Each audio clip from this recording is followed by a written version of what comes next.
Esse mês, então, falamos sobre as orações perigosas, essas orações que tiram a gente da zona de conforto e nos levam a viver uma vida mais profunda com o Senhor. Semana passada nós falamos sobre sonda-me, e essa oração ela é perigosa, porque assim Deus nos mostra aquelas coisas que estão muitas vezes guardadas no fundo do nosso coração e que a gente não quer que ninguém mais saiba ou não quer abandonar. Quando a gente pede, sonda-me, Senhor, vai lá no profundo do coração, né? E mostra então, para que eu possa transformar minha vida. A oração perigosa que eu quero falar hoje é me quebranta. E a gente vai ler alguns textos hoje. Tiago 1, 2 a 4, diz assim: meus irmãos, considerem motivo de grande alegria sempre que passarem por qualquer tipo de provação, pois sabem que quando sua fé é provada, a perseverança tem a oportunidade de crescer. E é necessário que ela cresça, pois quando estiver plenamente desenvolvida, vocês serão maduros e completos, sem que nada lhes falte. Algum tempo atrás, nosso clube bíblico júnior, né, os nossos juniores, depois nós vamos falar aqui do retorno deles, né? No final do encontro sempre passa por todos eles para fazer uma oração, pelos motivos que tem, pelos pedidos. E eu lembro de um junior, um dia que, entre outras coisas, ele orou assim: Senhor, me dá uma vida boa, amém. Que oração boa, né? Essa oração todo mundo ia gostar de fazer, né? Senhor, me dá uma vida boa, tranquila, sossegada, sem problemas, amém. Todo mundo quer essa vida assim, sem problemas, livre de sofrimento, livre de dor, só bênçãos, nunca problemas. E às vezes a gente olha para essa oração tão simples e pensa assim: puxa vida, essa oração era o que eu queria mesmo. Mas quando a gente lê a Bíblia, quando a gente vive o dia a dia, a gente entende que são os desafios da vida que nos ajudam a amadurecer e nos tornam mais parecidos com Jesus. Tudo bem a gente orar por segurança, por bênçãos, mas e se você quiser algo mais do Senhor? Quiser uma vida com Deus? E se você quiser poder do Espírito Santo na tua vida, fé inabalável, força dos céus? E se você quiser ter uma intimidade verdadeira com Deus? E se as maiores bênçãos de Deus para a sua vida vierem dos momentos mais difíceis e dos momentos com maiores sofrimentos? O que aconteceria se Deus quebrantasse o teu coração com as coisas que quebrantam o coração dele? O que será que nós perdemos por a gente estar tão comprometido em ser feliz e evitar dor e desconforto? Já parou para pensar nisso? O que nós temos perdido por só querer coisas boas, tranquilidade, conforto? O primeiro ponto que eu quero trabalhar é o que o conforto não pode te dar. Eu gosto de conforto e eu sei que você também gosta. É bom a gente viver tranquilo, né? Só que tem um problema no conforto. O conforto, a tranquilidade, nunca leva a gente para ação. Sempre deixa a gente parado. Nunca ninguém falou o seguinte assim, ó: gente, eu estou tão confortável, estou tão tranquilo, tão bem, que agora eu vou mudar o mundo. É justamente o contrário, né? Está tão bom, está tão tranquilo, que a tendência é ficar ali e não querer fazer mais nada. Ninguém gosta de dor. Todo mundo prefere os dias que são bons, dias tranquilos, mas esses dias não fazem a gente mais parecidos com Jesus. A dor, em um certo sentido, ela purifica. A dor, ela nos deixa mais fortes.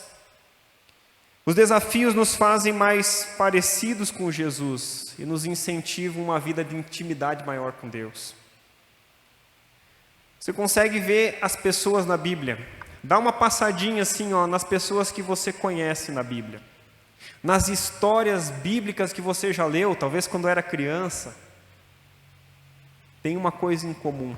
Todos eles passaram por dias difíceis e por lutas. A gente tem na Bíblia um capítulo inteiro dedicado aos heróis da fé. Hebreus capítulo 11. Lá a gente tem histórias incríveis, milagres, agir de Deus, pessoas com uma fé inabalável. A gente olha para aquele texto e diz assim: puxa vida, eu queria ter meu nome ali naquele capítulo. Pensa você viver de uma maneira tão especial, tão próxima de Deus, sendo usado de uma maneira tão grande pelo Senhor, que você entra na Escritura Sagrada, você entra na Bíblia e tem teu nome lá.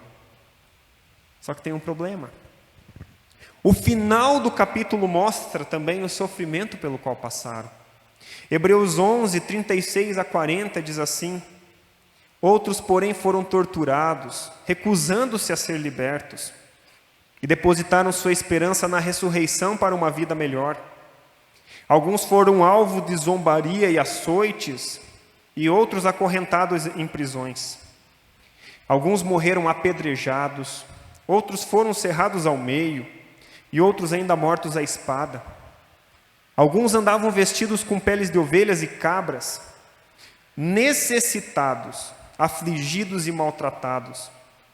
Esse mundo não era digno deles. Vagavam por desertos e montes, escondendo-se em cavernas e buracos na terra. Todos eles obtiveram aprovação por causa da sua fé. No entanto, nenhum deles recebeu tudo o que havia sido prometido. Assim, o 40 a gente pode deixar fora, né? Todos obtiveram aprovação por causa da sua fé, mas passaram sofrimentos. Irmãos, não entenda errado. Deus nos ama e Ele tem sempre o melhor para a nossa vida, sempre. Mas quando a gente deseja ser de fato úteis para o reino de Deus e para a obra do Senhor, Ele tem que trabalhar algumas coisas na nossa vida. E algumas coisas que tem na nossa vida e no nosso coração que precisam ser quebradas, para que a gente possa servir ao Senhor e agradar a Ele.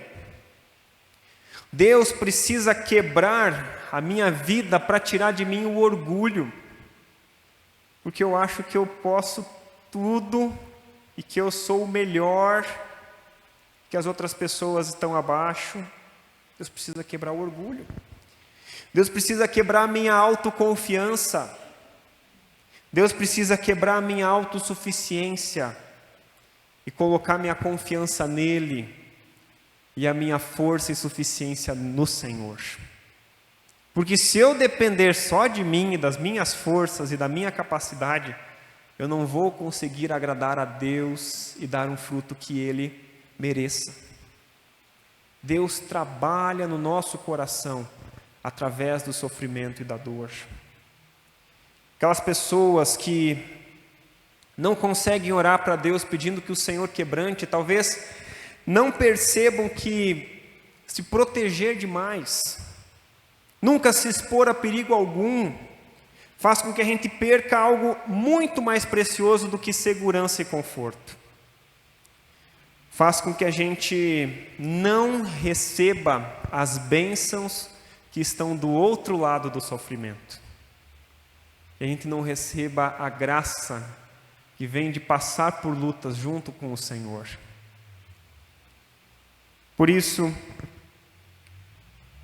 que o conforto não pode nos dar essas experiências com o Senhor. Uma vida quebrantada é sim uma vida entregue ao Senhor. Há um texto em Marcos 14, 13 e 4 que chama muito a atenção, é muito especial, muito interessante. Diz assim: enquanto isso, Jesus estava em Betânia, na casa de Simão o leproso. Quando ele estava à mesa, uma mulher entrou com um frasco de alabastro, contendo um perfume caro, feito de essência de nardo. Ela quebrou o frasco e derramou o perfume sobre a cabeça dele. Alguns dos que estavam à mesa ficaram indignados. Por que desperdiçar um perfume tão caro? Perguntaram. Poderia ter sido vendido por 300 moedas de prata e o dinheiro dado aos pobres. E repreenderam a mulher severamente. Esse texto ele é muito interessante porque ele mostra uma cena um tanto diferente. Uma visita inesperada chega naquele jantar que Jesus foi convidado. Segundo os evangelhos que contam essa história, alguns detalhes mudam um pouquinho de um para outro, mas essa mulher se chamava Maria, e ela era chamada, na Bíblia, Maria de Betânia, irmã de Lázaro. Se ela era realmente a irmã de Lázaro e Marta, ela era próxima de Jesus, amiga de Jesus, e ela tinha ouvido e visto grandes coisas que Jesus fez, milagres, curas. As palavras de Jesus chegaram ao coração dela. Mas tem pessoas que dizem que não era essa Maria, que era outra mulher. A gente não sabe quem ela era. Mas nós sabemos que um dia essa mulher encontrou o amor de Cristo. Não sei em que sentido, em que lugar, mas em algum momento ela encontrou Jesus e aquilo transformou a vida e a história dela. Ela tinha certeza que Jesus era diferente. Jesus tratou ela com dignidade. Jesus mostrou respeito. Honrou ela quando as outras pessoas desprezaram ela. E apesar de humilhada, Jesus ajudou ela a se sentir digna. Embora culpada do pecado, Jesus estendeu a ela graça. E essa mulher, então, ela quer fazer algo para Jesus. Ela quer entregar algo para Jesus. Ela recebeu tanto, algo tão precioso, e ela decide entregar algo para mostrar gratidão. Ela sabia que Jesus e os seus discípulos estavam na casa de Simão.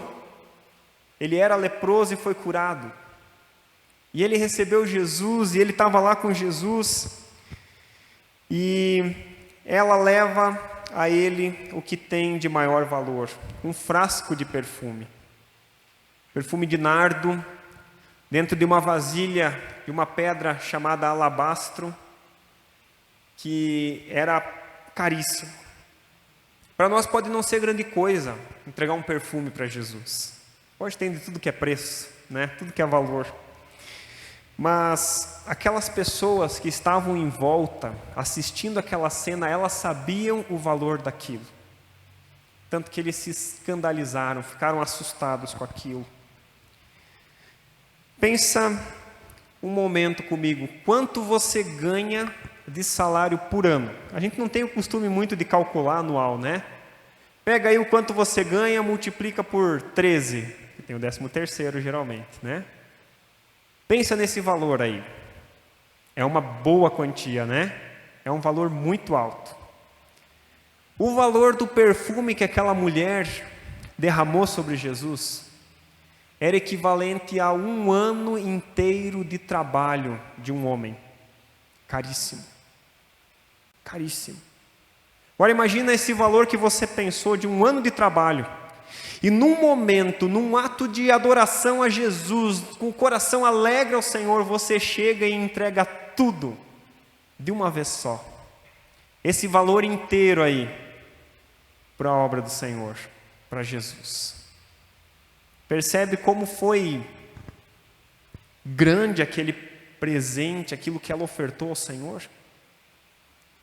Talvez sabendo desse valor agora a gente diz assim, como os discípulos e aquelas pessoas que estavam em volta de Jesus, mas que loucura essa mulher fez. Quanto dinheiro jogado fora. Derramou tudo ali aos pés de Jesus. Jogou tudo fora.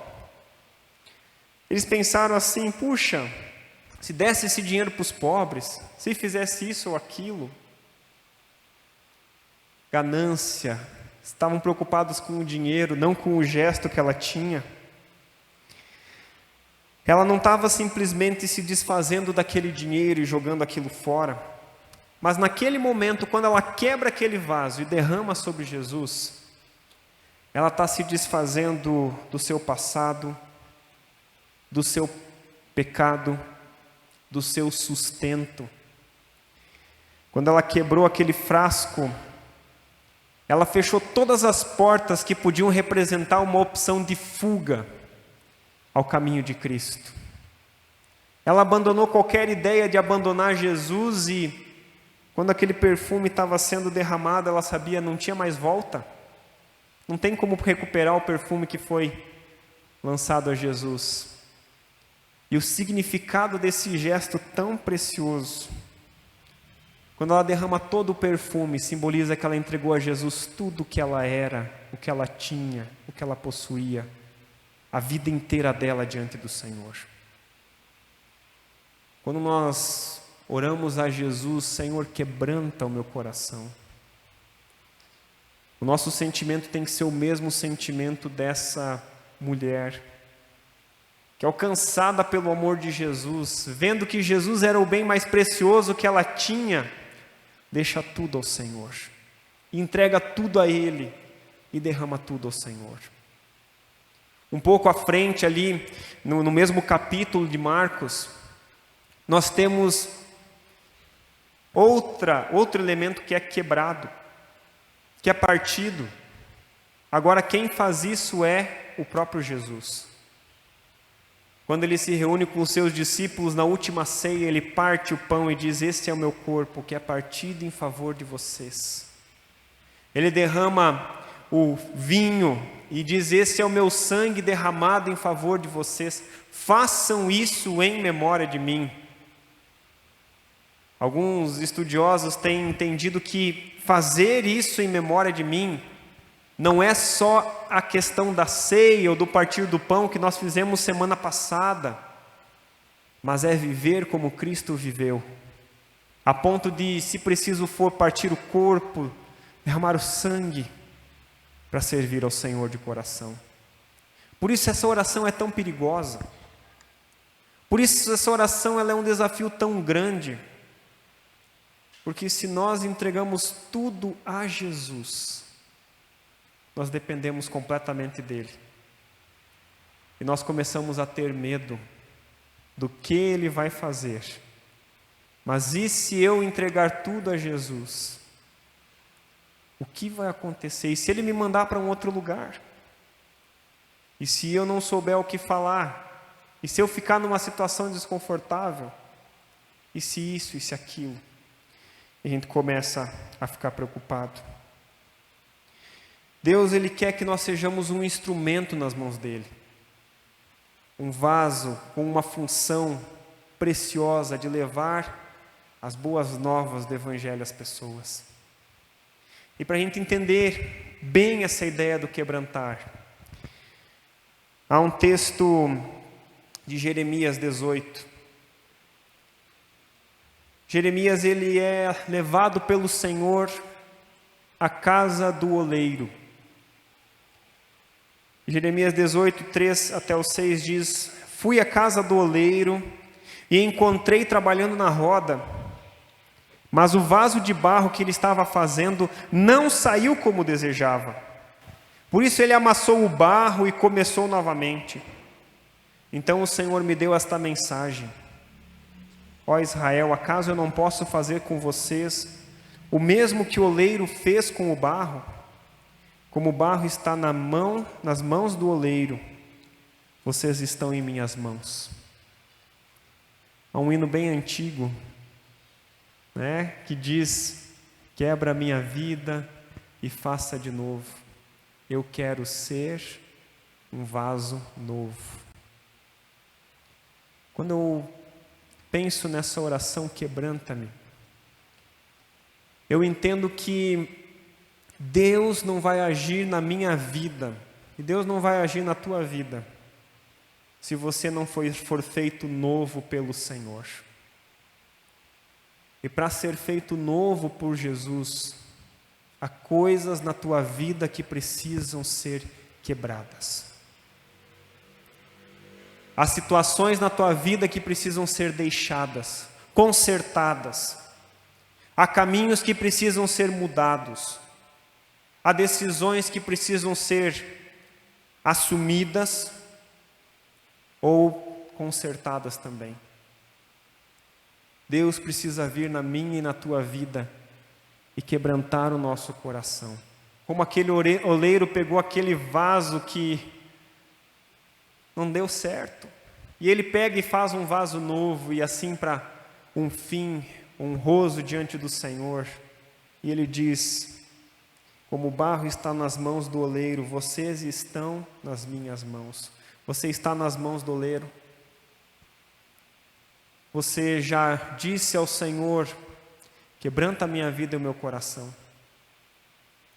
Essa oração, ela deve ser feita porque nós colocamos ao Senhor nosso coração e nossa alma, para que Deus quebre tudo que foi construído de errado em nós e por nós, para que Deus pegue o nosso passado e nos transforme num vaso novo, uma pessoa nova, transformada. É hora da gente ter coragem para orar: Senhor, pode quebrar, destrói, quebranta meu coração, acaba com os falsos tesouros, com os deuses falsos na minha vida, com as prioridades que estão erradas. Senhor, me faz um vaso que seja para louvor da tua glória. Você tem coragem de orar isso? Pensa nas consequências. Muitas pessoas querem orar ao Senhor aquela oração tão fácil: Senhor, me dá uma vida boa, amém. Mas quando eu começo a estudar, e eu tenho lido muitos livros sobre homens e mulheres que foram usados pelo Senhor, tenho estudado sobre histórias de avivamentos diversos, pessoas que foram usadas por Deus. Todos os avivamentos, todas as pessoas que foram grandes instrumentos do Senhor, tinham uma coisa em comum: elas oravam muito, e elas entregavam a vida nas mãos do Senhor. Muito marcante é a história do avivamento na Inglaterra, com John Wesley e George Whitefield. O John Wesley com seu irmão Charles, eles começaram um grupo de estudos bíblicos. Eles eram jovens, eles eram pessoas que estavam na faculdade. Eles disseram: nós queremos orar para que Deus faça algo novo. E eles se reuniam 3 vezes por dia para orar, ao longo da semana inteira. E eles eram chamados assim de metodistas, porque eles eram bem metódicos na forma como eles faziam na oração. Todo dia eles oravam. Aqueles rapazes começaram a se unir, 4 deles, juntos, todo dia orando, ajoelhados, buscando ao Senhor, clamando a Deus pela Inglaterra, que era o país que eles viviam. E eles, todo dia eles oravam. Eles começavam a buscar o Senhor, e eles começaram a entender qual era a vontade de Deus. E eles pegaram então e resolveram sair de dentro da igreja, e eles fizeram algo que era inédito na época. Eles pregaram fora do templo, pregaram fora da igreja, e aquilo era um escândalo na época. Eles iam onde o povo estava, lá entre os mineradores, todos sujos, saindo do trabalho, e eles pegavam e botavam lá uma caixinha de madeira no chão e começavam a falar do evangelho, e as pessoas começavam a se converter. E eles começavam a orar, e eles começavam a buscar a Deus, e eles começaram a fazer um culto às 7 horas da manhã de domingo. Imagina esse culto, né? Acordar cedinho no domingo, 7 horas. E eles trabalhavam muito mais horas na semana do que nós, em trabalhos muito mais pesados. E esse encontro fora da igreja, que eles reuniam 7 horas da manhã de domingo, juntava 4, 5, 6 mil pessoas para juntos buscarem ao Senhor e orarem. Eles iam de cidade em cidade, visitavam as pessoas e juntavam 12 mil, 20 mil pessoas que vinham lá para ouvir a mensagem do Evangelho de que eles precisavam da salvação em Jesus. As pessoas eram convencidas dos seus pecados e o sermão mais conhecido, né, que fala sobre a salvação e tal, as pessoas começavam a gemer e ficar preocupadas porque elas iam para o inferno longe de Jesus. E era uma loucura, uma coisa incrível. E diz que o John Wesley pregava lendo a mensagem dele, sem alterar a voz, sem falar muito alto, mas a oração e o Espírito do Senhor era aquilo que estava movendo aqueles corações. John Wesley, o George Whitefield, pessoas que oraram ao Senhor, e eles começaram a alcançar muitas pessoas, e houve uma transformação na sociedade. Algumas pessoas dizem que o massacre que aconteceu na França com o iluminismo não aconteceu na Inglaterra por conta desse avivamento, porque as pessoas foram alcançadas com o Evangelho. E eles pregavam e muitas pessoas se converteram. Diz que em vários lugares da Inglaterra os bares começaram a fechar.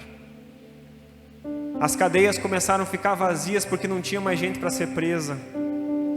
As pessoas começavam a viajar como missionários para um lado e para outro. Pessoas se reuniam de casa em casa. Diz que passava nas ruas da cidade, eram várias casas com as luzes acesas. E se você olhasse pela janela, tinha lá uma família inteira ajoelhada em volta da mesa, orando e buscando o Senhor. Um avivamento. Porque os corações foram quebrantados. As pessoas, elas oravam ao Senhor e diziam: Senhor, me perdoa, porque eu tenho andado longe do Senhor, muda o meu caminho, transforma a minha vida, Senhor, e faz um vaso novo. E Jesus vinha e transformava as vidas, e fazia missionários, e levava as pessoas para fazer a vontade dEle. E esse avivamento transformou em grande parte a sociedade inglesa do Reino Unido, marcou história que aquelas pessoas fizeram. Mas é interessante que um grupo de estudantes lá dos Estados Unidos, na década de 40, viajou para a Inglaterra para fazer uma viagem de estudos, conhecer algumas localidades lá. E eles foram então visitar a antiga reitoria da cidade onde residia a família do John Wesley. Eles foram lá visitar a casa do John Wesley. E eles entraram lá e do ladinho da cama do John Wesley tinha um tapete. E aquele tapete tinha 2 círculos, mais afundados, assim, mais desgastados do lado da cama. E ali, então, o guia falou para eles: do lado dessa cama, naquele lugar onde tem as marcas do tapete, era o lugar onde John Wesley orava pela Inglaterra todos os dias, horas e horas a fio. Acordava às 4 da manhã e orava para que o Senhor transformasse a Inglaterra. Aquele grupo de alunos saiu e voltou para o ônibus, e o professor fez a chamada e viu que um aluno estava faltando. Então ele voltou lá para dentro da casa, procurando aquele aluno perdido, e ele chegou no quarto do John Wesley. E ele olhou do lado da cama, aquele aluno ajoelhado, no lugar onde John Wesley estava ajoelhado. E aquele aluno repetia só uma frase, ele dizia assim: ó, faz de novo, Senhor, faz de novo. Faz de novo o que o John Wesley fez, alcança as pessoas, levanta pessoas, Senhor, faz de novo. E aquele professor, vendo aquela imagem tão linda, chegou do lado dele e disse: vamos, Billy, todo mundo está esperando você.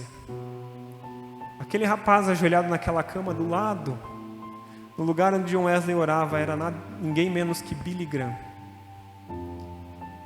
E ele orava ao Senhor: faz de novo, E ele foi, se não o maior, um dos maiores pregadores modernos que nós já tivemos. Ele viajou o mundo falando de Jesus. Milhões e milhões de pessoas se converteram com o Evangelho, porque alguém um dia se ajoelhou e pediu: Senhor, faz de novo. O que Deus pode fazer com a tua vida e com a minha vida se a gente chegar para o Senhor com o coração quebrantado e dizer: Senhor, faz de novo, me transforma, muda a minha vida, o meu coração, quebranta-me. Nós precisamos buscar, irmãos. Talvez você não orou ainda essa semana, você não jejuou e você não buscou o Senhor. Irmãos, que luta foi essa semana? Por essa mensagem, orando por pessoas na igreja. Nós precisamos orar, irmãos. Há uma batalha espiritual que acontece diariamente e nós não percebemos. Há famílias na nossa igreja sendo atacadas. Há pessoas que estão desanimadas na fé, se afastando do Senhor. E isso dói o meu coração. Nós precisamos orar, irmãos. Senhor, quebranta o nosso coração, nos tira dessa apatia. Senhor, nos leva a orar e te buscar. Senhor, quebranta. Quantas e quantas pessoas estão com o coração duro, endurecido com o Senhor, não lá fora, aqui dentro. E o Senhor precisa vir e quebrar esse coração endurecido, que está distante dos caminhos do Senhor. Quantas pessoas também lá fora com o coração duro, que você conhece e você já falou de Jesus, e talvez você já desistiu, e você diz: essa pessoa aí está com o coração endurecido. Senhor, quebranta. Porque quando Jesus quebranta um coração, Ele faz um vaso novo. Porque quando um coração é quebrantado, como aquele vaso de alabastro foi quebrantado, e quando a vida é derramada ao Senhor Jesus, Ele faz uma pessoa nova. E Ele transforma. O que você tem esperado para viver experiências mais profundas com o Senhor? Para sair do lugar onde você está e dizer: Senhor, eu entrego a minha vida inteira para o Senhor. Chega de brincar de cristão. Chega de brincar de ir na igreja. Chega de brincar de servir ao Senhor. Senhor, quebranta. Chega. Eu quero uma decisão firme, Senhor. Me ajuda a quebrar essa minha vida e a fazê-la de novo, Senhor. Quero orar por você.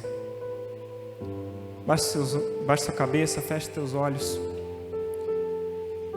Não sei como você tem andado nesses últimos dias, o que você tem feito, mas eu sei que o Senhor tem um propósito e um plano para a sua vida, e Ele quer te usar para ser um instrumento nas mãos dEle. Talvez aqui de dentro da igreja vão sair o John Wesley, George Whitefield, Billy Graham, pessoas que vão alcançar o nosso estado inteiro para Jesus, vão alcançar nossa cidade, vão ser pessoas que falam do amor dele onde é que vão, pessoas que não vão ficar paradas, mas vão fazer algo. Senhor, eu oro a Ti, ó Pai, pedindo-nos quebranta, Senhor. Tira de nós a autossuficiência, Senhor, o coração endurecido para a Tua palavra, para os Teus caminhos. Senhor, não permita que nós permaneçamos onde estamos, Pai, mas nos levanta. Tira da zona de conforto, Senhor, e nos leva a seguir o Teu caminho, Pai. Que o conformismo, Deus, nossa vida cômoda, Pai, não nos deixe parados, mas, Senhor, nos tire de onde estamos. Nos leva, Pai, a seguir um caminho que seja do Senhor, Pai. Senhor, eu oro por aquelas pessoas, Pai, que têm vivido com o coração endurecido, mesmo aqui dentro da igreja. Senhor, que estão afastados dos Teus caminhos, Pai, que não sentem mais a alegria de ler a Tua palavra, de orar, de vir à igreja, Senhor, e tem vindo de maneira mecânica, Pai, tem estado aqui, Senhor, com o coração longe, pensando nas coisas desta vida, Senhor, e não no Senhor. não sentem mais alegria na Tua palavra, em cantar louvores a Ti, em Te buscar, Senhor. Quebranta essas vidas, ó Pai. Eu Te peço, Senhor. E Pai, se um dia eu chegar, Pai, com o coração endurecido por causa da distância do Senhor, ou de algo que eu tenha cometido, Pai, quebranta novamente, Senhor. Pai, eu oro para que o Senhor quebrante os nossos corações, para que nós sejamos instrumentos Teus, ó Pai, como para a Tua glória, Senhor, para a honra do Senhor, Pai. Quebranta pessoas e levanta guerreiros e guerreiras de oração aqui, Senhor. Crianças, jovens, adolescentes, adultos, famílias, Senhor, idosos, Pai. Ó Senhor, nos levanta, Pai, abre os nossos olhos, tira o coração de pedra, Senhor, mas põe um coração que sente, que ama, que se importa, que nós não percamos as bênçãos, Senhor, que o Senhor nos promete depois do sofrimento, pelo medo de passar pela dor, ou pela dificuldade, Senhor, ou pela luta, mas que quando nós estivermos em dias difíceis, de luta e desafio, Senhor, que nós possamos nos lembrar que é o Senhor também trabalhando nas nossas vidas, que o Senhor está conosco, que o Senhor não nos desampara, que o Senhor é por nós. E tudo isso, Senhor, vai produzir para nós um eterno peso de glória, e vai produzir bênçãos, e vai produzir maravilhas. Senhor, tira o medo de pessoas que estão aqui, Senhor, de entregar tudo a Ti, Senhor, que possam confiar e Te entregar, e confiar no Senhor, Deus, a vida inteira, tudo que são e têm. Eu peço a Ti, Pai, não nos deixe permanecer onde estamos, mas nos leva mais perto do Senhor, e por isso nos quebranta, Pai. É o que eu Te peço em nome de Jesus. Amém.